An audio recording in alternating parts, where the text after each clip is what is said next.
Good morning. Welcome to this talk organized by both Asociación de Profesores de Inglés de Bahía Blanca and Instituto Superior Juan XXIII English Department.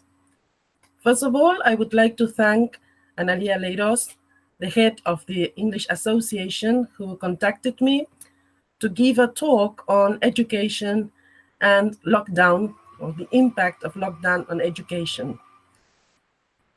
First, I thought, wow, what can I tell my colleagues and the students that they don't know, since everyone is in the same boat? That was my first thought. On a second thought, I said, why not asking the fourth year students to share in this meeting the outcome of a project they had carried out with Professor Cynthia Owensworth and Professor Agustina Negretti. So, well, I loved that idea, to tell you the truth. And besides, I had sent that to the United Kingdom a couple of days before I got the call from the association. For a professor had contacted me as an alumna to send some information about the situation of education here in Argentina during lockdown.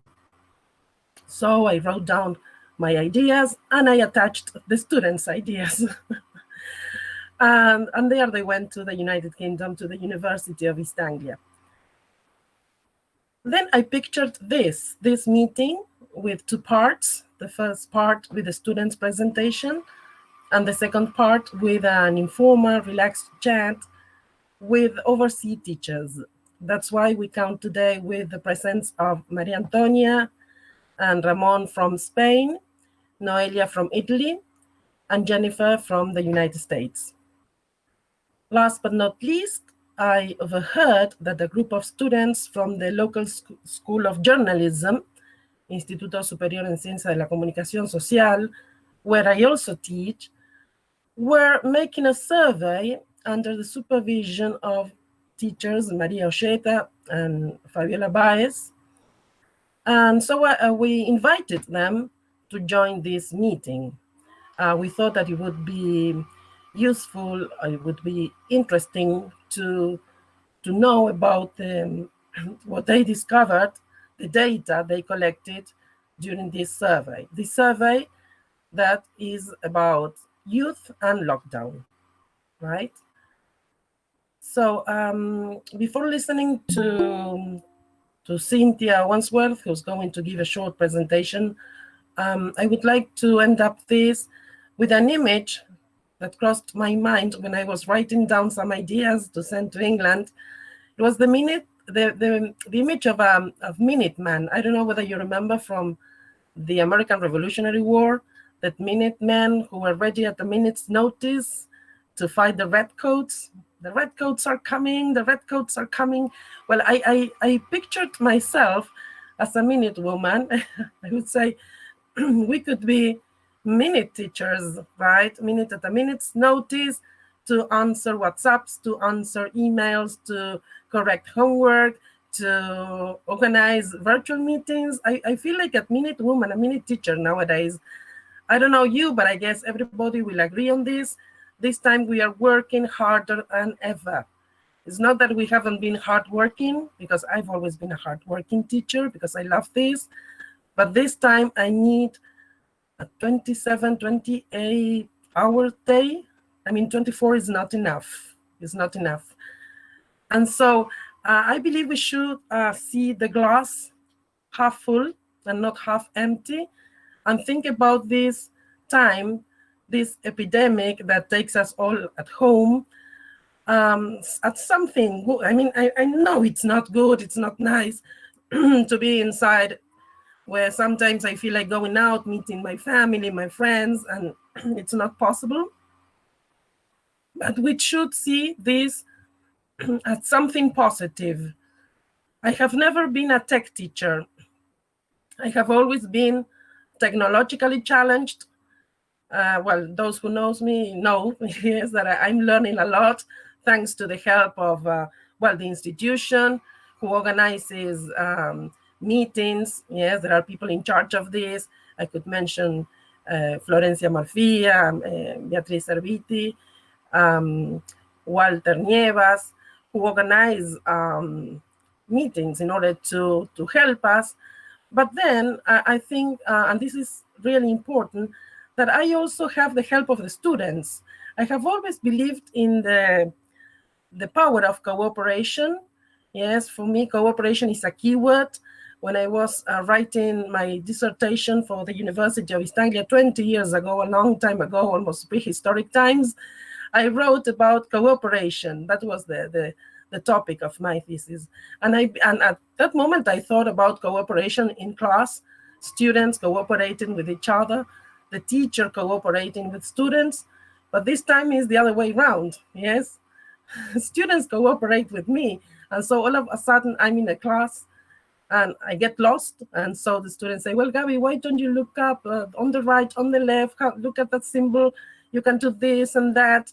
And so I think that the key word here is cooperation. If we cooperate, we can, at least spend this time in lockdown a little bit better and learn, yes, and learn from this situation.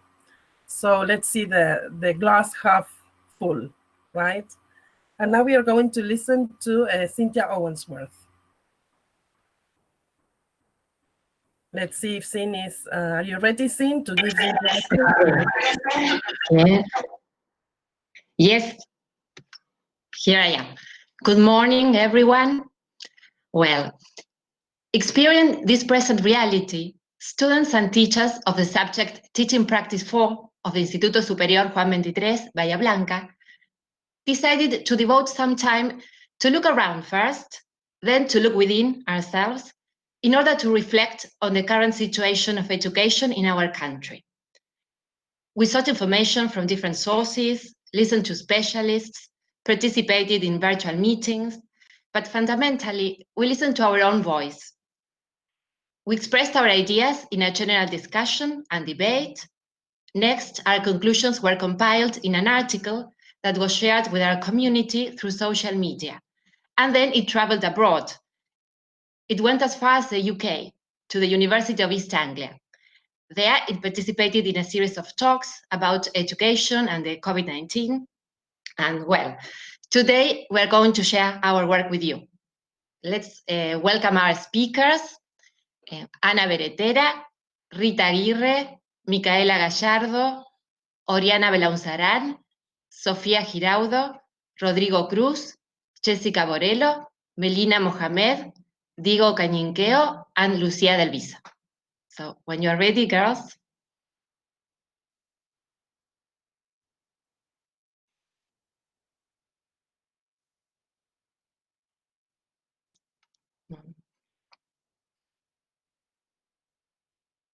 Well, this happens from time to time with quality.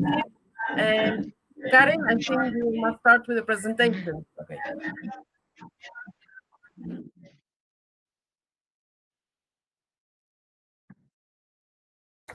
Hi. Well, during lockdown, let's log together virtually to unlock our thoughts about COVID-19 and education.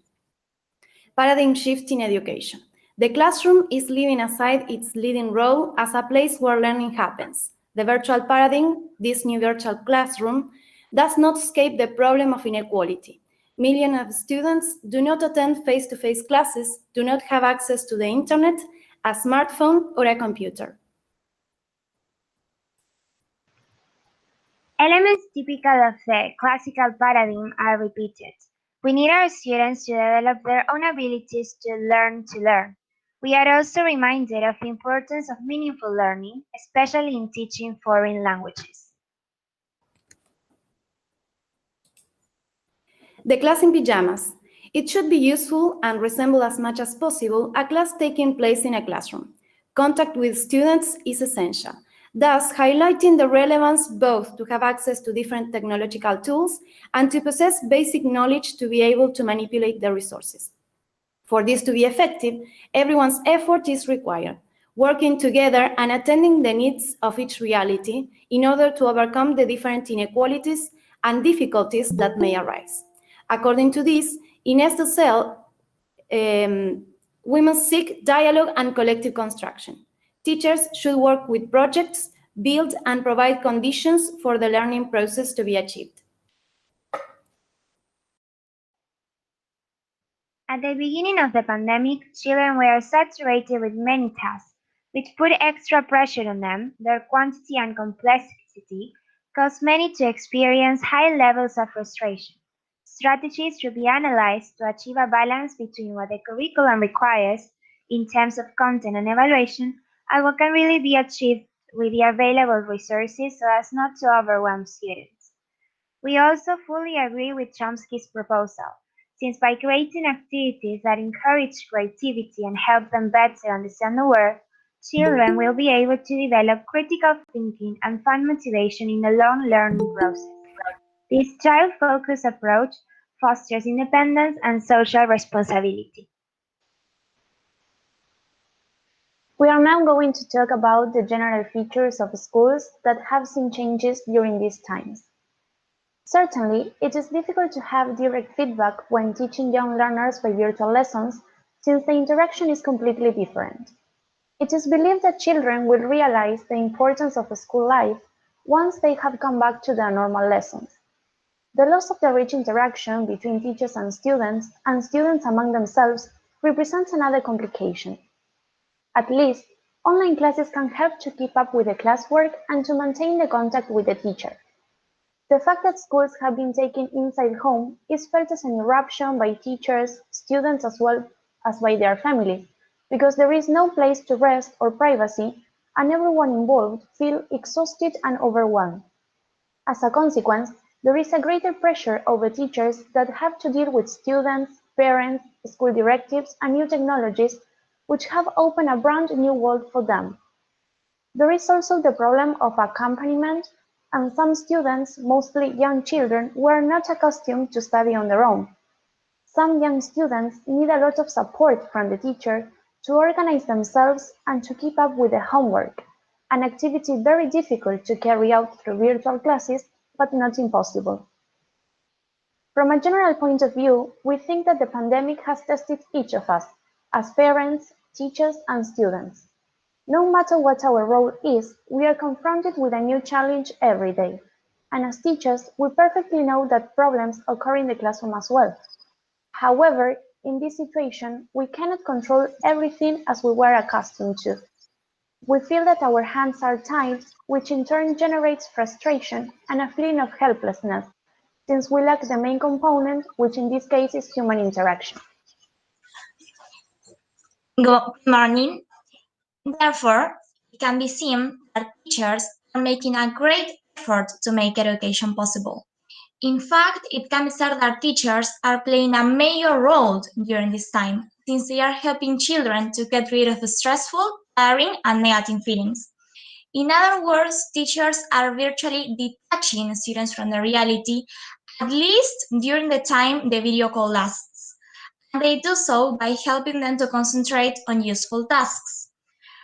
And by doing so, teachers are trying to instill in their students feelings of happiness, usefulness, and calmness. Another point to consider, to take into account, is that teachers have to change their routines overnight. And so they are feeling overwhelmed with the new platforms, with the great amount of work, and with the lack of privacy, since now students and parents have their personal number or social media accounts. And so we hope that this lockdown brings about a new mindset about education, and we as future teachers expect our profession to be more valued. And finally, this is why we believe that more than ever, we have to be compassionate and empathetic towards our students' feelings and emotions. Good morning. Another aspect that teachers should bear in mind is motivation. It is important for both teachers and students to find new ways to motivate our classes. Almost daily, teachers could research new forms to be in contact with the students and to make their classes more dynamic. For instance, they can bring games to the class, which are said to be highly beneficial for children and for teachers as well, because they give us the opportunity to relax and have a nice moment despite the tragic reality outside. Additionally, students are feeling overly observed. They miss school. As Inés Dussel said, The classroom space is becoming more public space, where parents take over and sometimes assist or even do the children's tasks without having any pedagogical preparation. This, what Dussel calls, is also a problem because it generates the loss of the idea of school. Now, we would like to share with you a brief poem of Dr. Seuss that says, I will teach you in a room, I will teach you on now Zoom. I will teach you in your house, I will teach you with a mouse. I will teach you here and there, I will teach you because I care. So just do your very best and do not worry about the rest. Okay, well, good morning and good afternoon, everybody. My name is Jessica, and now I'm going to speak about the use of ICTs in the classroom in the past and now. Well, to begin with this topic, it is important to define the term ICT. That is an acronym that stands for Information and Communication Technology. And since we are living in a world where technology is so present nowadays, the integration of ICT in the classroom is inevitable. The use of technology is seen as an effective strategy to be used with students in order for them to improve their teaching and learning process. Consequently, teachers are encouraged to use ICT in their daily practice for the benefit of their students. Well, technology is not something new in the classroom. The truth is that it has been used in different ways, for example, as tape recorders, audio labs, and videos since the 60s and 70s, and later on CDs, DVDs, online clips, and interactive whiteboards were also included and are still present in classrooms nowadays. However, the truth is that teachers do not really fully exploit ICTs in the classroom. Technology is generally neglected and it doesn't have a very present place within the classroom. Technology is generally used on very rare occasions and they are used for specific tasks and at different times. But reasons why this happened.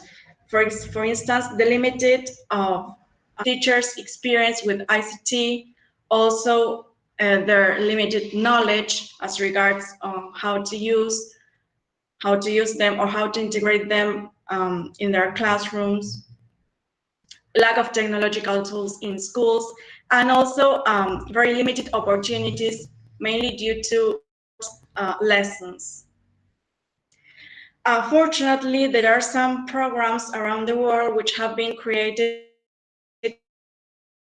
in order to bring from different backgrounds and technology. Just to mention a few, we can say one laptop per child in the United States, Nigeria, and India. Plan Caibal in Uruguay and Conectar Igualdad in Argentina. What these plans have in common is that they want to transform education by integrating technology in students' lives.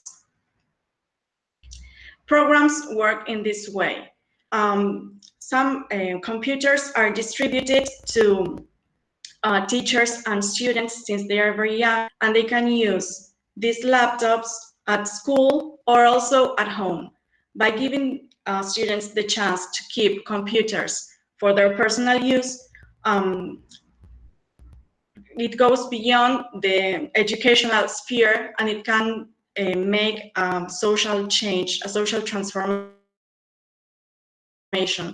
That's why they are doing this, because the main intention is to create a digital citizenship. Well, these projects have been widely praised and criticized for different reasons. It has been praised because laptops themselves can be used as pedagogical resources since they are equipped with different programs and contents that can be used in different such as maths, biology, and physics. More content, more information, and games. However, some of the drawbacks that teachers mention is the lack of maintainability and instruction to use these laptops. Whenever they arrive at school, they face different problems. For instance, they realize that not all children inside a classroom have the laptop at the same time. Sometimes they forget them at home. Sometimes the government hasn't delivered them yet. And if they all have computers, if all computers have already arrived, sometimes they face the lack of trained personnel to set up computers, and also to deal with problems whenever certain technological issues arise. As a result, it is quite complicated to use computers inside the lesson and in order to integrate them in the tasks. So another drawback that teachers usually mention is that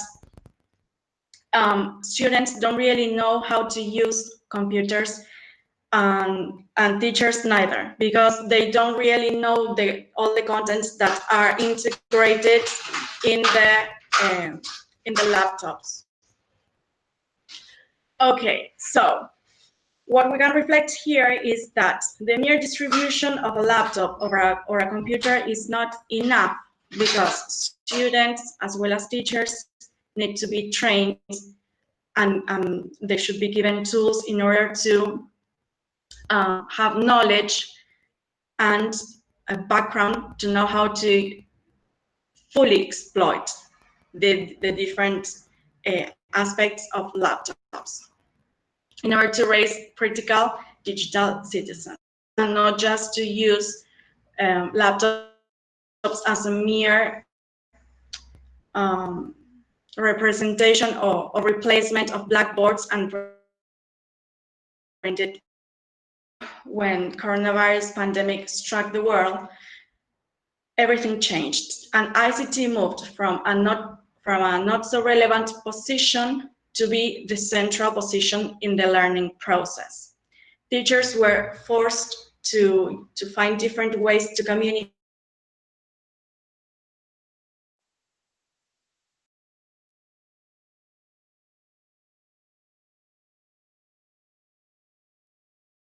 I think Social networks. Okay. Platforms. We have lost connection. Now it's back. Oh, sorry. Can you hear me? Yes, now we do. Okay. Well, I was saying that when coronavirus pandemic struck, teachers were almost forced to find different ways to connect to students, and mainly using platforms that they had never considered before. For example, the use of the radio, internet programs, educational platforms, television programs, WhatsApp messages, and social networks in general. For some professionals, the incorporation of ICT in the learning process is beneficial because it can be tailored to the different needs of the participants. However, for some others, it's something negative because the current scenario is devastating due to pre-existent inequality in resources. So when teachers plan a project and prepare tasks, they should bear in mind the different constraints students may face in order not to make, in order not to deepen their inequalities. Well, consequently, for teachers, the workload has multiplied, and they are all the time connected, answering students' needs via WhatsApp, emails, and even the telephone. So we can say that now the use of technology is playing a key role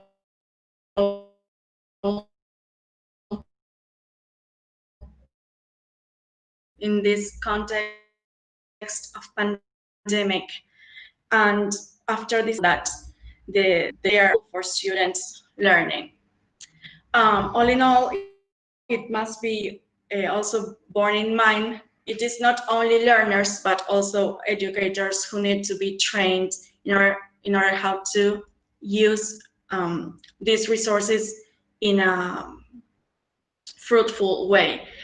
So it would be convenient if they were trained in order to get tools, knowledge, and also to recognize the different technological uses, and also to try and see what works best for each group.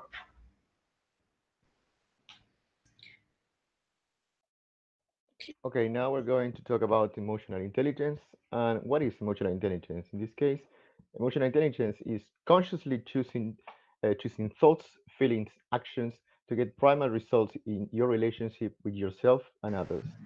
Developing children's emotional intelligence can play a great role not only in their character's growth, but in academic learning, as well as to provide a sound education for children and equip them with the right skills and tools.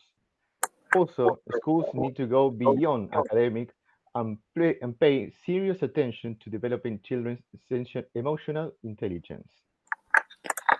It is difficult not to feel concerned about what children are going through in these busy times on so many different levels.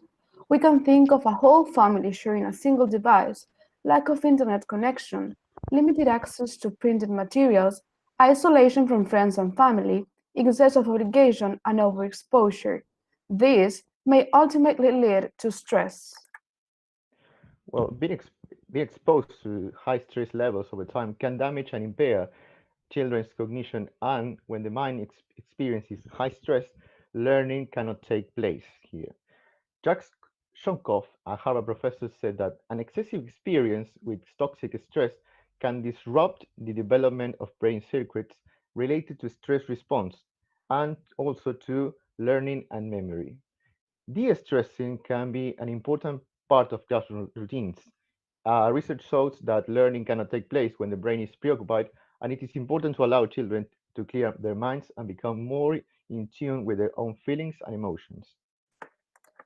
In order to support this emotional development, teachers can recognize children's emotional responses as valid, display empathy, model suitable expressions of emotion, provide children the required time, space, and materials to explore emotional challenges, assist children to expand their verbal skills in order to cope with difficult situations, and support children as they build connections with their prior experiences in order to manage new challenges. But if we want to help our students with their emotional development, first we need to be emotionally intelligent teachers. The qualities we need to become are self-awareness, managing emotions, self-motivation, and empathy. Good morning. The importance of a positive learning environment. Creating and maintaining a positive, safe, and healthy learning environment must be a top priority for teachers. If the environment is not a positive one, a great deal of teachers' effort is wasted. This means that the teacher can share his or her negative feelings that can affect students. For example, students feel stressed, anxious, or nervous. Teachers' attitudes towards the current situation. Actions speak louder than words. Children read our emotions through observing our body language before we say anything. This means that students can be negatively influenced. For instance, a frowning face or a loud voice can increase their level of stress, and as a result, their learning process suffers the consequences. Now I would like to share one part of Ines Dussel's speech, which says, this whole situation is also problematic on a psychological level. The fact that classes can no longer be attended in person has resulted in depression and anxiety disorders due to the loss of face-to-face contact among teachers and classmates. The pedagogical accompaniment is still present, but it is difficult to read the emotional needs of the students through a screen. It is worthwhile to consider that we must strive to accompany our students not only from the pedagogical point of view, but also through dialogue and empathy. In the case of little children, they are one of the most affected age groups during this situation because they need to develop social skills and they lose concentration easily. Now, as a personal opinion, we think that we, as teachers, are aware of this horrible situation that includes the virus and the quarantine. To tell the truth, it is really complicated for all of us, including the students. But we have to be positive, share our tranquility and responsibility towards children's learning process. This means that we do not have to give up, so we have to go step by step, hoping that one day we can share a classroom with our students. And now there are several exercises that we can put into practice during these virtual classes. As regards the first one, deep breathing, this is an exercise in which students have to inhale and exhale the air very deeply. In this way, they can be relaxed, they can calm down, and they can avoid stress. This exercise could be also be combined with slow tempo music, and the effect will be better. Regarding the feeling thermometer, it can be used to gauge a child's feeling and to develop his or her self-awareness. For example, the teacher might have noticed that a student is not as happy or as active as he or she usually is. The feeling thermometer can be used to help the child reflect on how he or she is feeling. Children can quantify the strength of their feeling or emotion by using a scale from 1 to 10, writing it on the chat, or by showing that thermometer to the camera. Another way of using the feeling thermometer is for teachers to measure the general emotional temperature of the class, to see how ready students are to learn, and to give them the chance to express their emotions if they want to. And the last one is journal writing. In this case, it can help children by liberating stress and also help children to integrate and understand their feelings and thoughts while experiencing a release of stress. Writing about personal problems is known to help people by allowing for a release of negative emotions surrounding the dilemma.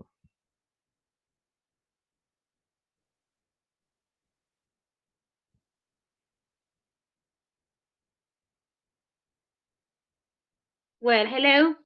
Well, we're going to talk about what will happen after the pandemic as regards education.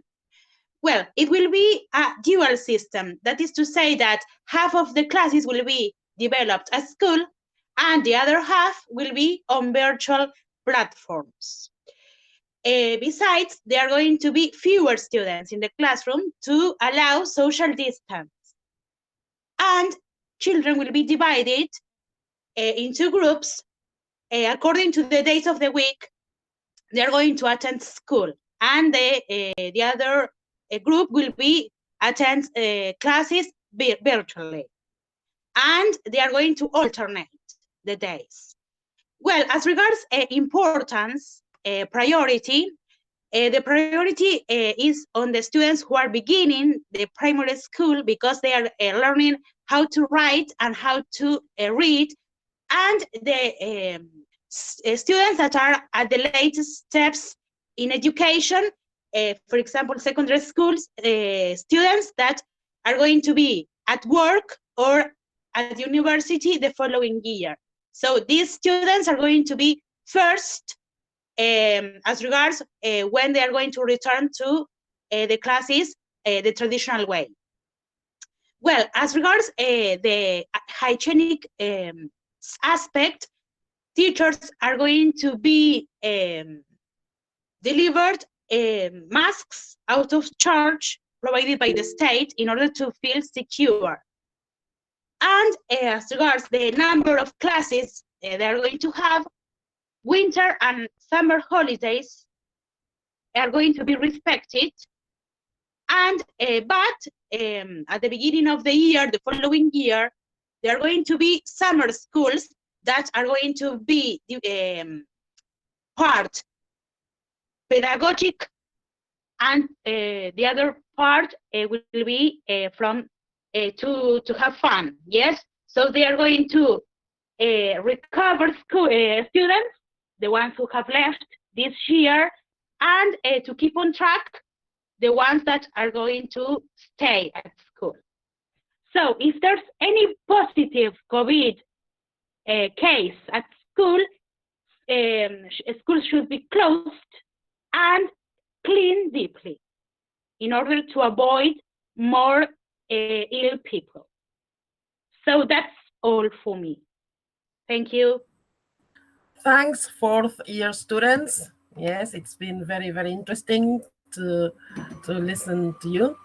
Now we are going to listen to Ivan Coritan.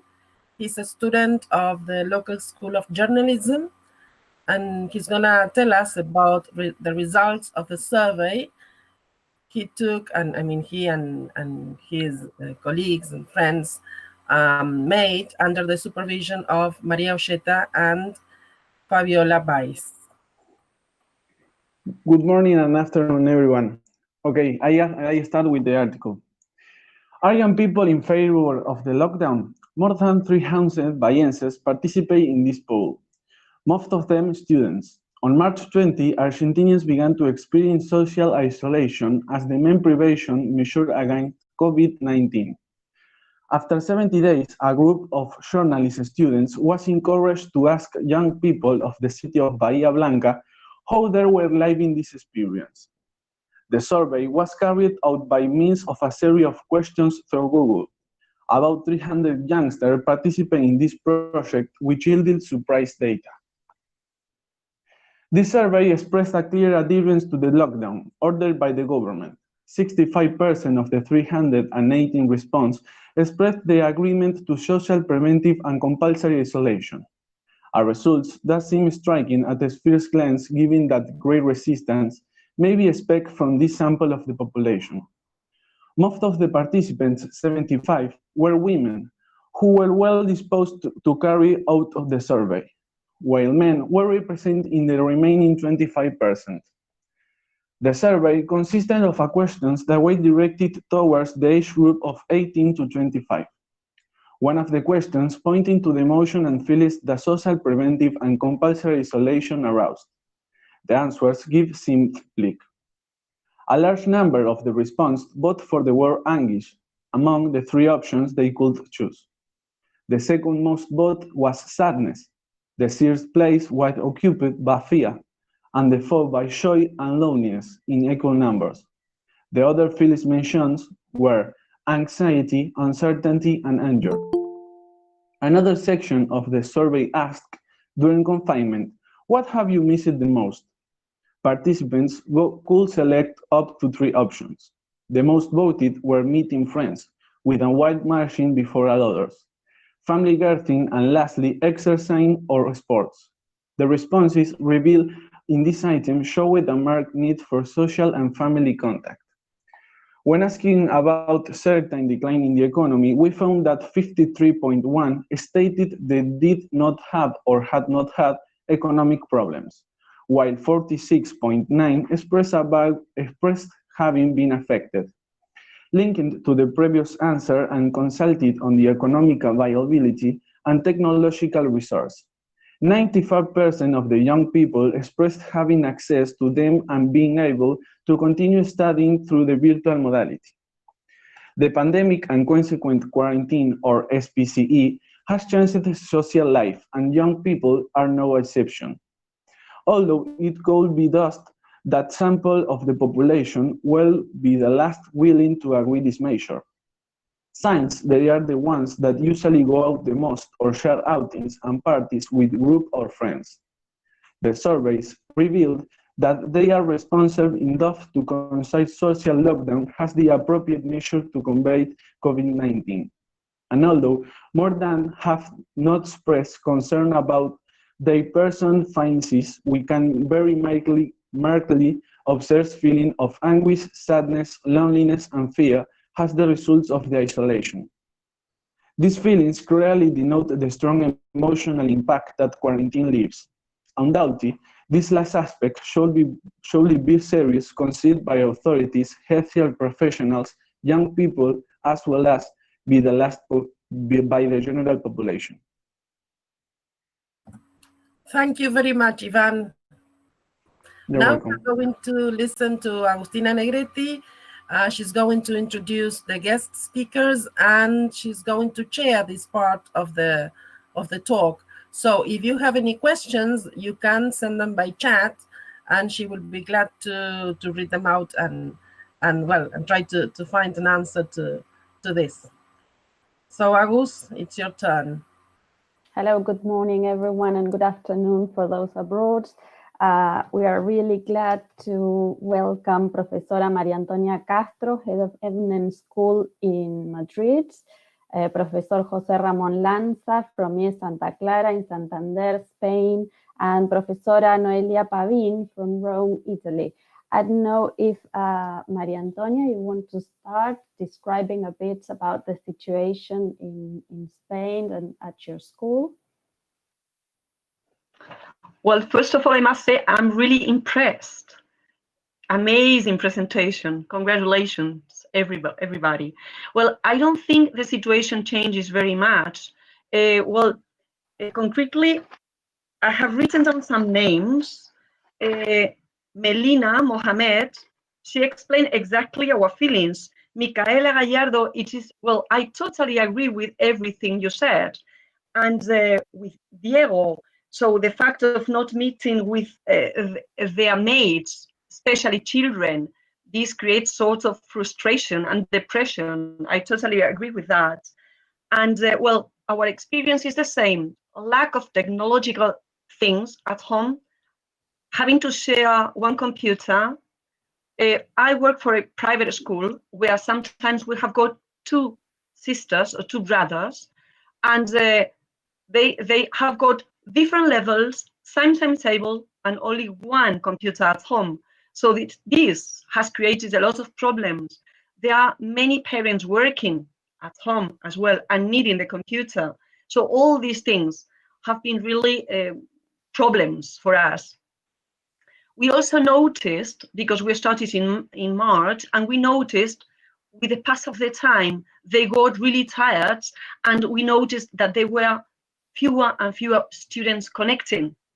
So from having 12, we ended up having 2.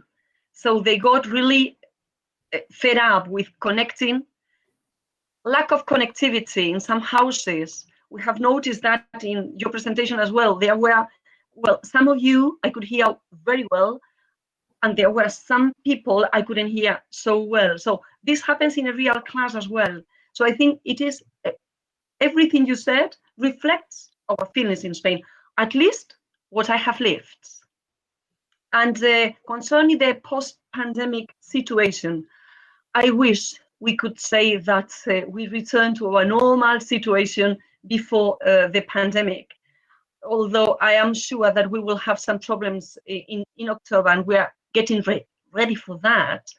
But we continue having the same problems, and we will continue having the same problems. We have got a ratio, because in our school we have got 12 students per class, and we have got a ratio of 1 teacher, 8 students, 7 or 8 students. As a matter of fact, we're starting on Monday a summer camp, and we usually had 14 students in a group, and now we can only register 7 students, and this is going to be the reality in September as well. Thank you so much. José Ramón, I don't know if you want to say something about what happens in secondary school where you work. Yeah, well, great job, everybody. I really enjoyed that. And thanks both institutions for inviting me through a friend in common we have, Gabby and me. And well, I mostly agree with everything you've said on the presentations, and with Maria Antonia as well. I work for the public school here. Illa Santa Clara here in Santander is the biggest in the region. We have over 1,500 students in 3 shifts. And I work in the morning shift, and we have around 800. So you can imagine the challenge that we've been through with all the technology, and especially with getting in touch with all the students. That was really hard, very difficult, because we were told on a Thursday that Friday schools will be closed until further notice. And we didn't know how long that would last. So I think everybody took only the books, laptops, and that's it. And some emails, because most of the students didn't attend on that Friday. So that was the most difficult part. And then we had I mean, not all students have the same access to technology. And I mean, the school provided students with all the portable devices we have. I mean, any laptops, tablets, and everything that we use in the school, they were delivered to their homes, and the authorities provided them with the internet connection in some cases. So it took us about more than a week to make it roll, and to start normal lessons. The difficult part of that was to motivate students, of course. That was very, very difficult. And then we had different instructions in, I think it was mid-April, that we have to take care of the students who had passed in the second term, and we had to take care of the students who had not passed on the second term when we closed school. So we rearranged the groups again, and then we had 2 different groups in each group. So to give the students who had passed not those academic activities and tasks, that was very difficult, and to adapt them to the platforms, to virtual platforms. Someone said, I didn't note down the names as Maria Antonia did, but someone said that it was very difficult to handle those platforms, and each teacher had a different platform. So students had to face, I don't know, 5 platforms from different teachers, and that was really difficult. And one thing that we've talked over that on the assessment sessions we had is that we had to make students be honest sometimes, because they tried to take advantage of the situation. And well, it's very difficult to control all the I mean, students not copying, not in exams, but in tasks. But the positive thing of that is that we think that they've seen that there is another way that we can grade and assess students, not only through tests and exams, and they can be tested through quizzes, collaborative projects, and many other things. And we think, I mean, we think that they've seen that they're more aware of their learning process, and they're able to work in a more autonomous way, and they can self-access information on the internet. I mean, I've always believed in self-access, and I participate and collaborate in a blog, in a group of teachers, that we publish activities in a blog. Well, the founder of the blog is somewhere watching us, and we've always believed in that. So I think with the pandemic has proved that we were right. You know, that they can do that, but they really need the support of a teacher. And for us as teachers, I think that I mean, the model is here to stay. From now on, we have to plan things differently, I think. In September, when we go back to school, the 1st of September, we'll have to plan differently regarding with contents, timing, assessment, and all that. I mean, it's a different approach to technology integrated in our lessons, even though we have face-to-face, hopefully. But we have to plan A and to plan B, so to speak. And for that, someone said, so we need to be trained. I mean, we've seen that we are surrounded by technology, but we don't integrate technology in our lessons. I mean, yes, we all use computers, overhead projectors, whiteboards, or someone said tape recorders. I'm from that age of tape recorders. But yes, we have to be trained for that. well, I think that's all. Yeah, thank you so much. Have you received any guidelines by major authorities in education? Say, I don't know if you have a ministry or something like that, or is it up to each school or up to even each teacher, which techniques or in which way they are going to adapt their work? No, it's up to each teacher. I mean, we've worked, I mean, I work in collaboration with my friends at school, you know, to share activities that worked for their groups. But we were given just the guidelines that we had to assess those students who hadn't passed before the lockdown. And for those who had passed, they had what it's called kind of the safety net. I mean, they couldn't be graded lower than they had been graded on the end of February. So it was really difficult to keep those students, as Maria Antonia said. We saw the number of students who had passed when they knew that they were passing. It was like, okay, that's it. I've got a 6 out of 10. That's perfect. Bye-bye. So, but most of them kept on track. And from time to time, they came back to the platform and did activities as well. Okay, and what about network working? Are there any networks already working at the moment in which you can connect with other teachers from other parts of Spain or even the same city or from other parts of the world? Not really. Here in Cantabria, where I live, we are joined by a platform called Jedra, but it's mostly to send messages between teachers and families. So it's not a platform to work with the students, with tasks and activities. So we've been working with Google Teams, with Google Classroom, Edmodo, Moodle, you know, but we've been using the one that was easier for us, right. You know, after 3 or 4 days of self-training. Right. Thank you so much for your insights. What about Noelia in Italy? What's the situation like there? Okay, hello everyone, and thank you, Gabriela, for having invited me to this meeting. I'm glad that I'm meeting Laura, Alejandra, after 9 years.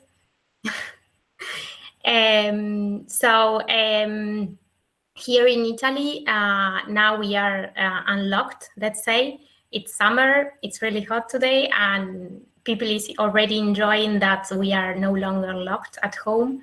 It has been a real difficult period for all, and I imagine that working as a teacher has been a real challenge, because as adults, we didn't understand really what was happening. And all of a sudden, in March, we had to prepare for everything that we didn't know when that would end.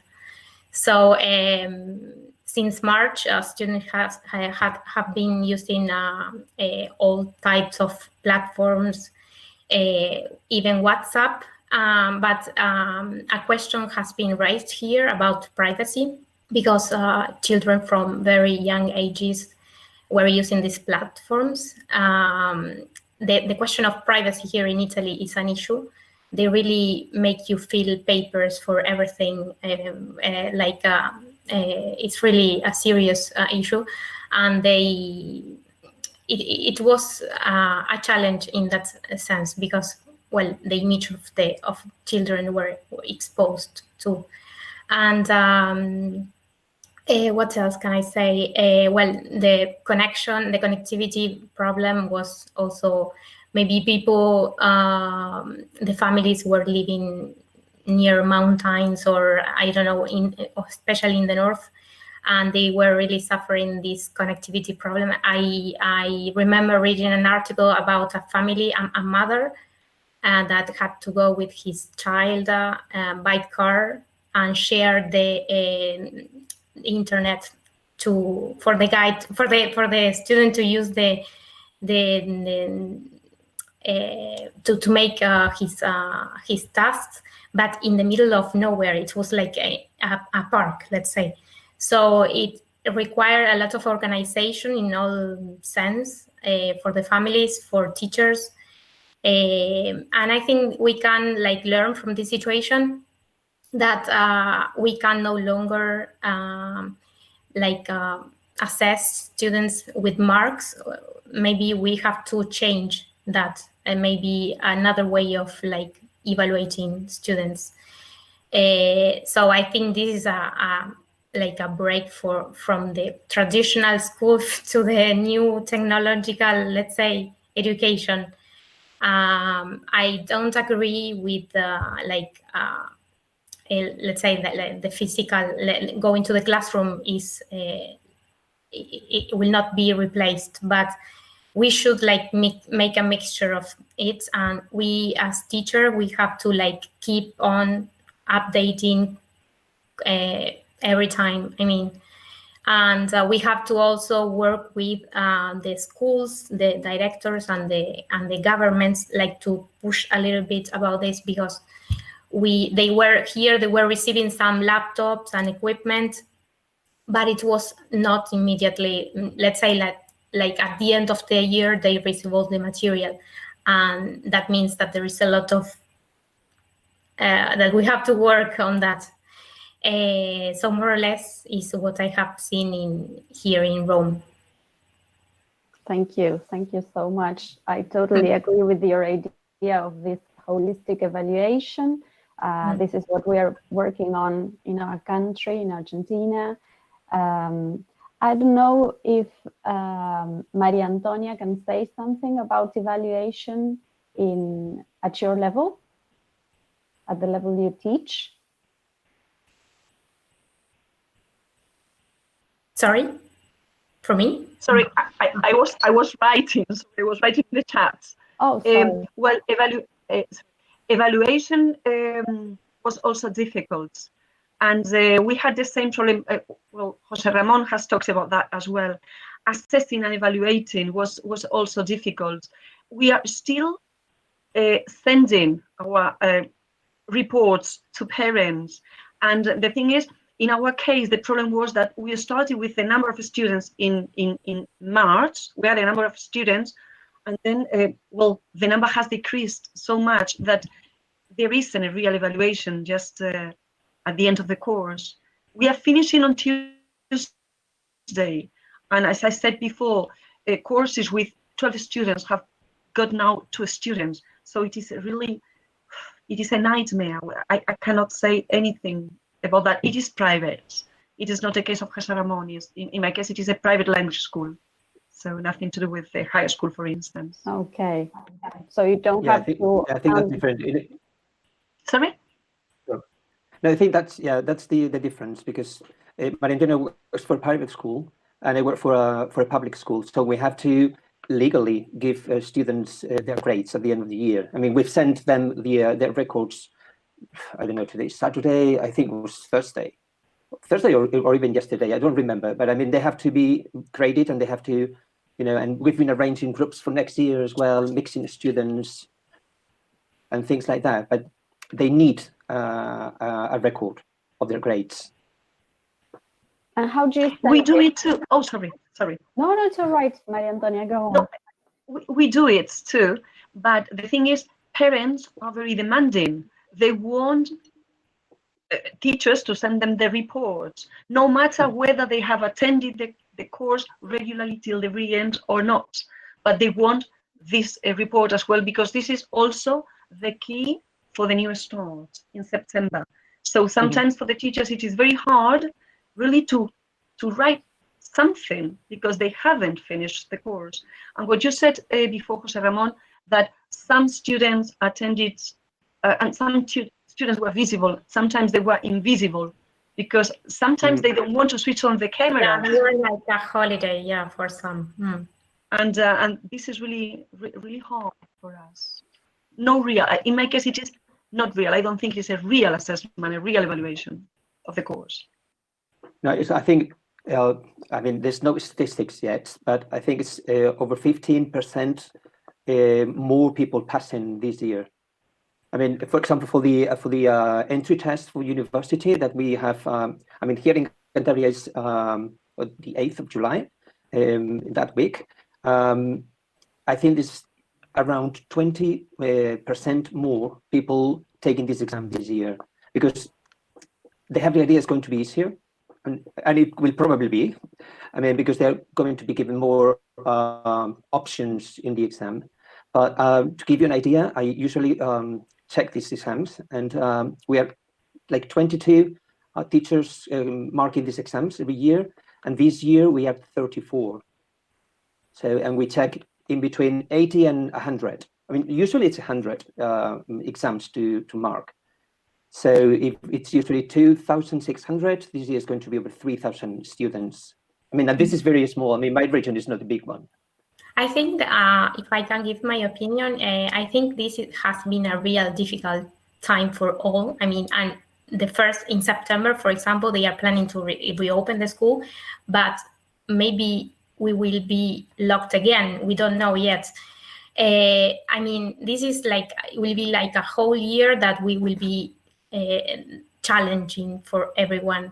So I think this is a great opportunity. For example, when we really work in the working experience, the adults we have. I mean, the assessment. I mean, I think school has to change this way of assessing students, like the traditional squared way. I mean, we can give a task to the student, and we can like apply the Montessori pedagogy that I think is great.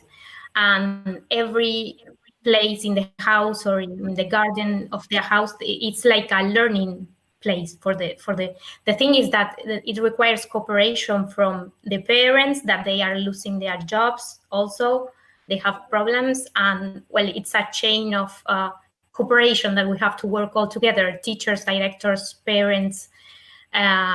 So it's interesting. I would think it's a challenge. Yeah, we are all working like 20 hours per day, but it's interesting. Yeah, and it's strange, but this may sound strange, but I think this pandemic has made us be closer to our students in a way. I mean, someone in the presentation talked about empathy, and then I think that began from the very first day of this lockdown. I mean, not only with students, but with families, parents working from home, sharing a computer with students, I mean, with brothers, sisters. And I mean, it was really, really difficult.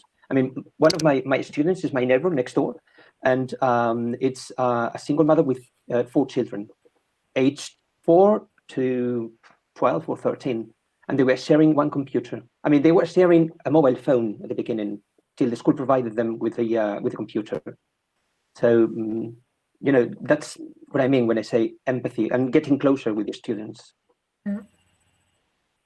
Thank you so much for your insights. I don't know if anyone would like to take a final word to round off. I was disconnected for a while. I'm so sad that I couldn't listen to this part of the talk, but then I will listen to it again. Yes, I'm sure. But I want to say something because I just could listen to the last part. I don't know whether you talked anything about the role of the government in this pandemic. I talked to Claudio Martini. Claudio Martini is the regional inspector. He's an educational authority. Because I don't work in state schools, to tell you the truth. I work only in private institutions. And so I wanted to get a little bit more information about this situation as regards the help of the government. And he told me, apart from what I think everyone knows that is going on here in Buenos Aires province, because this varies from province to province. I don't know whether there is someone in the audience that is listening from another province, but here in Buenos Aires province, there is a project called Keep on Educating. And so students who, I mean, I'm talking about underprivileged children, right? I'm not talking about students who go to private institutional schools that have technology at hand, but I'm talking about underprivileged students who not necessarily have a computer at home. I know that most of them have a cell phone, but this is true, everyone has a cell phone, but not computer and not all the devices probably necessary for this. And well, he told me that every time the family goes to school to pick up the food bag, because they need food, first of all, because if they don't eat, they cannot study. Every time they go for the food, teachers give the parents some tasks. There is a booklet, in fact, a booklet with activities. With those who teach in state school, maybe can intervene and give us more detail about this. And then this booklet is also on internet in case they are lucky and they have a computer, or they can have access by the phone without using mobile data. This is good. The point is how to follow the students, how to get students do the activities, and well, that's I think the challenging part of this story, because it's not easy, especially in communities where children are well, they're in need of other things, right? We know this because a group of students from 3rd and 4th year here at Instituto Juan XXIII are working with underprivileged community, Barrio 9 de Noviembre. And well, I know the effort they are doing to give lessons to these children during this time. But talking to the people in charge of this, one of the main, interest is, well, having children eat, right? So first food, then after they are with their stomach full, let's say, they can study, they can, and this is also part of our reality here in Argentina. Then there are stage channels such as Paca Paca, Canal Encuentro, where lessons are given. They are scheduled according to the level of the students. So there are timetables for different courses, right? This is also what the government has provided. They are happy with this so far. To evaluate, because so far evaluation is just qualitative. There is no quantitative evaluation. And of course, it's because, it's different when we are not in the presence of the students in the class. I think this will change when we are going back to the classrooms. But so far, we evaluate the students according to the work they do. Sometimes cooperatively. If they are children, it's more difficult to get them into groups to work cooperatively.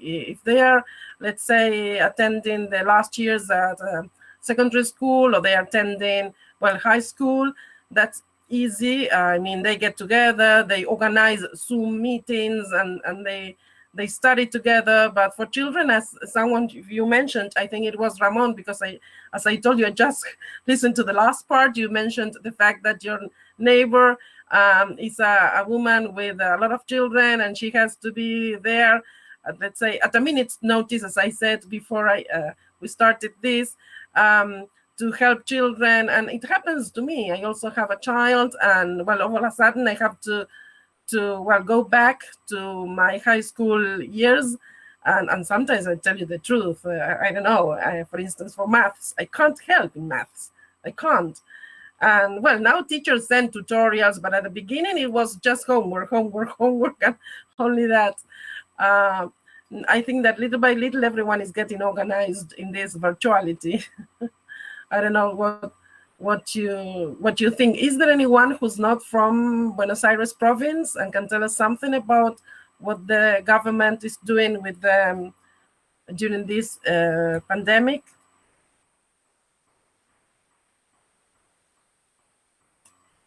No, maybe most of us are from Buenos Aires. Okay. Right. So, Agus, is there any other question? No. No. All right.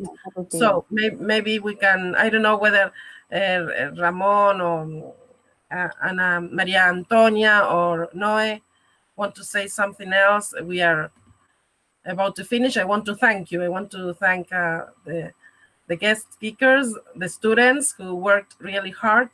Yes. And yes, applaud, yes. And of course the audience, right, for being here with us. And now before closing the meeting, because I would like Analia Leiros, the head of the English Association, to close it, I also want to thank the RIEC, the Department of Relaciones Institucionales, Extensión Cultural, right? Because they always help us. I mean, we are having this meeting because they are behind us, yes? And so thanks a lot. Well, now let's listen to Analia Leiros. Thank you, Gabriela. I think it's been very interesting to share all these ideas and all these views about education in times of pandemic and post-pandemic times. On behalf of ABIB, the Association of Teachers of Bahía Blanca, I would like to thank you, Gabriela, for organizing all this event, and as well as the professors, the teachers, students, and guest speakers who have taken part. And this is precisely what ABIB is all about. Our main role is to provide teachers with opportunities for professional growth. So we have been working together in order to share different online resources, and we have had very positive feedback from our members. As you may know, we are currently focused on a survey so as to redefine our vision, our objectives, and our future courses of action. So once again, thank you, Abby, thank you, everybody, thank you, people from RIEC, and we invite you all to become involved by becoming a member of the association and work together for our community of teachers. Thank you very much.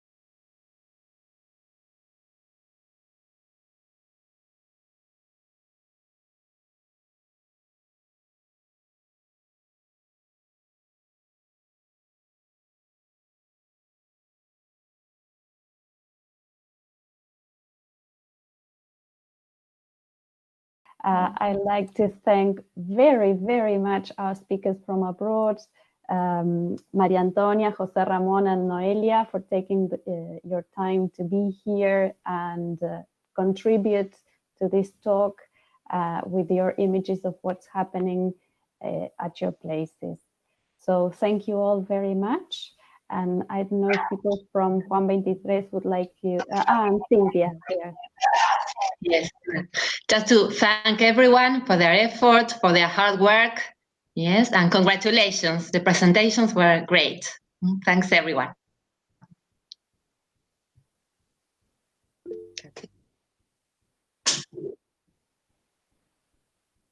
I don't know, Inés, if you want to close the meeting.